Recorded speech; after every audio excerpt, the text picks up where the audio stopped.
Hello guys, आज की video में हम कैंडल की साइकोलॉजी को समझेंगे। किस टाइप की कैंडल में बायर एक्टिवेट होते हैं और किस तरह की कैंडल में सेलर एक्टिवेट होते हैं, और किस टाइप की कैंडल में ना बायर एक्टिवेट होते हैं और ना सेलर।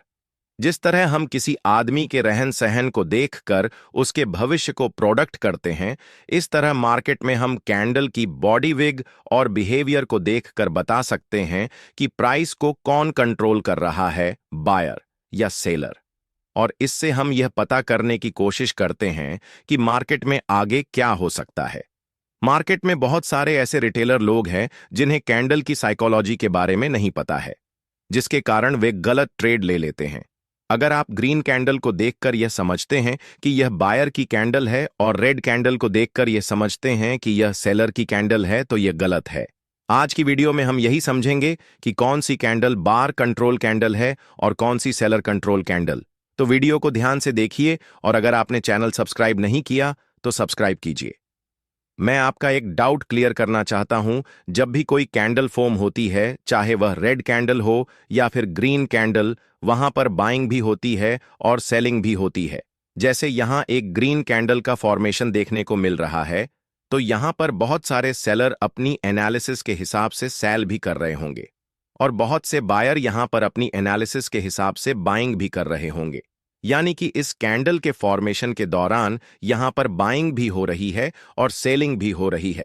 अब देखिए, ये कैंडल फॉर्म हो गई है और ये एक ग्रीन कैंडल है। बहुत सारे लोग जिन्हें कैंडल की साइकोलॉजी के बारे में नहीं पता, वो इस कैंडल को ग्रीन कैंडल समझकर इसे बायर कंट्रोल कैंडल समझ लेते हैं, पर ऐसा नहीं है। लिए हम आपको बताते हैं कि ऐसा क्यों नहीं है।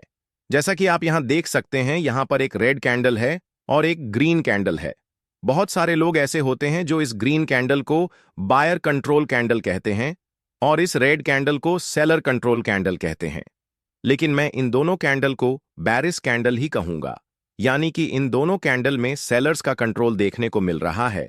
आइए देखते हैं कैसे।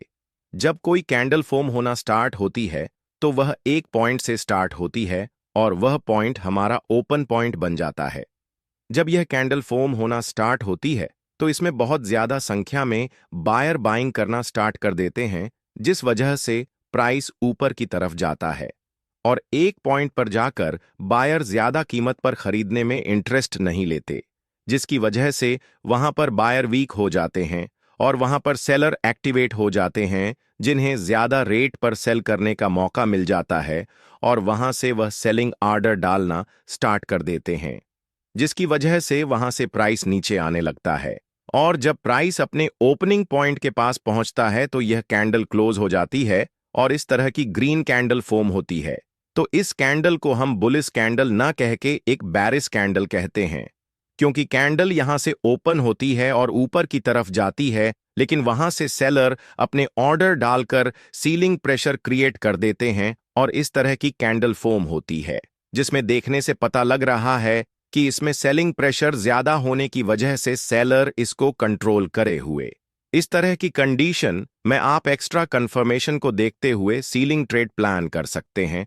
और इसी तरह से यह रेड कैंडल फॉर्म होना स्टार्ट होती है, तो प्राइस एक पॉइंट से ओपन होता है, तो यहां पर बहुत सारे सेलर सीलिंग करने लगते हैं, जिससे प्राइस थोड़ा सा नीचे की तरफ आ जाता है। जब प्राइस थोड़ा नीचे आता है,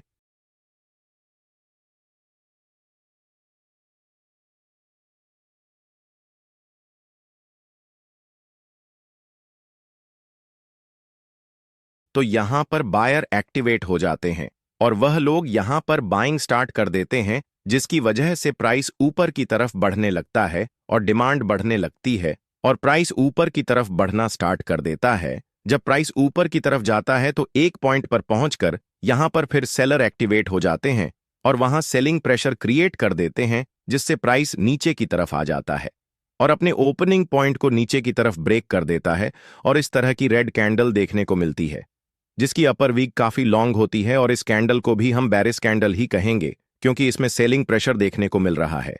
तो दोस्तों, आपको चार्ट पर जब भी इस तरह की कैंडल देखने के लिए मिलती है, तो आपको समझ जाना है कि यहां पर सेलर का कंट्रोल देखने को मिल रहा है। आने वाली वीडियो में हम सेकंड टाइप की कैंडल के बारे में देखेंगे। अगर अपने चैनल सब्सक्राइब नहीं किया, तो चैनल को सब्सक्राइब कर लीजिए।